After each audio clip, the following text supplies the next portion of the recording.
get lit tonight. I know, this party sucks. But you know what would make it better? What?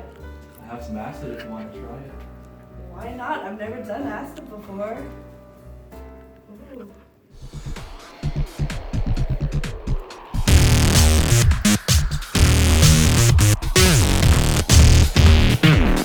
Wow. Wow. Are you feeling it yet?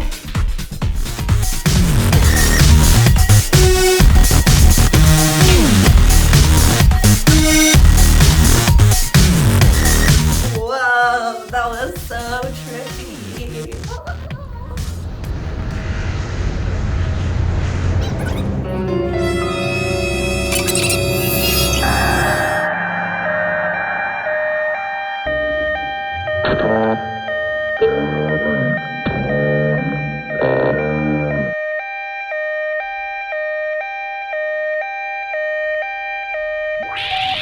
Please hang up and try again. Oh my god, oh my god, why is the world spinning? Oh my gosh, they're chasing me. Do you see that? Like, they were coming after me and it's gonna eat me and I'm freaking out. Like, oh my god. Whoa, whoa, whoa, hey, calm down. Just take another one, it'll be alright. I hate acid. Get out! No, it's okay. Here, give that to me. We're just never gonna take LSD ever again, okay? You're right. LSD, which stands for lysergic acid diethylamide, is a potent hallucinogenic compound. Lysergic acid is found in fungus that grows on grains. Many illegal laboratories produce crystallized forms of LSD. They are then liquefied for distribution. It is slightly bitter, colorless, and odorless. It is also well known as acid, and the high experience is known as the trip. The high lasts for roughly 12 hours. LSD was experimented in psychedelic therapy for schizophrenics, obsessive-compulsives, depressives, and autistic people. It was also administered to homosexual people who were considered mentally ill with sexual perversions. LSD is also used recreationally as a hallucinogen. It is one of the most potent, and only a small amount of drug is needed to elicit the desired effect. LSD can be administered by mouth, by smoking, injection, or rubbing it onto the skin. This induces the acid trip. The immediate effects of LSD include increased blood pressure, heart rate, body temperature, dizziness, sleepiness, loss of appetite, dry mouth, sweating, numbness, weakness, tremors, impulsiveness, and rapid emotional shifts that can range from fear to euphoria, with transitions so rapid that the user may seem to experience several emotions simultaneously.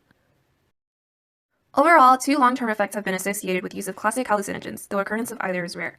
These include persistent psychosis, which includes visual disturbances, disorganized thinking, paranoia, and mood disturbances, and hallucinogen persisting perception disorder, or HPPD, which includes hallucinations, other visual disturbances, such as seeing halos or trails attached to moving objects, and symptoms sometimes mistaken for neurological disorders, such as a stroke or a brain tumor. Chemist Albert Hofmann discovered LSD in 1938 in Switzerland in search of a blood stimulant. The hallucinogenic effects were found out 5 years later when he accidentally consumed some LSD. Through the 1940s, 50s, and 60s, LSD was used experimentally for psychiatric research. Researchers did not discover any medical use for LSD, but free samples from Sandoz Pharmaceuticals were distributed broadly. This led to wide use of this substance, and LSD was popularized in the 1960s, creating an entire counterculture of drug abuse. Use of LSD declined in the 1980s, but increased in popularity in the 1990s. In 1998, LSD became widely used at dance clubs and raves by teens and young adults. However, its use dropped significantly in 2000. The United States officially banned LSD in 1967. Like most illicit drugs, LSD use is typically not prosecuted in the federal criminal system. However, trafficking of the drug and distribution are the main reasons for prosecution in cases of LSD. Most LSD is produced locally in the United States, so the offenses for distribution and trafficking usually have big consequences. There are multiple stages of offenses for trafficking. The first results in 5 to 40 years in prison. The second results in 10 years to life in prison. After 2 offenses, it is automatic life in prison. LSD use in America today is reminiscent of the hippie age. A new generation of students in high school and college are experimenting with it. There are also adult drug users such as college professors, journalists, lawyers, and other professions who may have used LSD in the 1960s. The number of people being treated in emergency rooms and arrests for selling drugs have also increased, especially among high school seniors. But the numbers are still low in comparison to other drugs. In a study at the University of Michigan, a study reported 5.4% of participants claiming they used LSD in the last year, versus 86% of participants using alcohol and 27% of participants using marijuana. LSD use among those aged 18 to 25 in the U.S. has decreased from 15.9% in 2002 to 12.1%. In 1996, Timothy Leary encouraged American students to turn on, tune in, and drop out. Since the 1960s, college-age students have continued to try LSD. The average age many people start using LSD is 20, putting college-aged individuals in the primary risk group.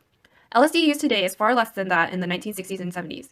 One factor limiting LSD usage is the lack of availability.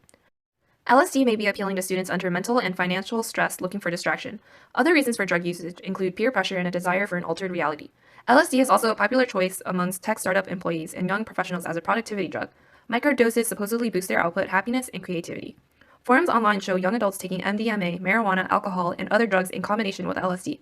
The rising popularity of music festivals, similar to those in the 1960s, has resulted in students using this drug to heighten the musical experience.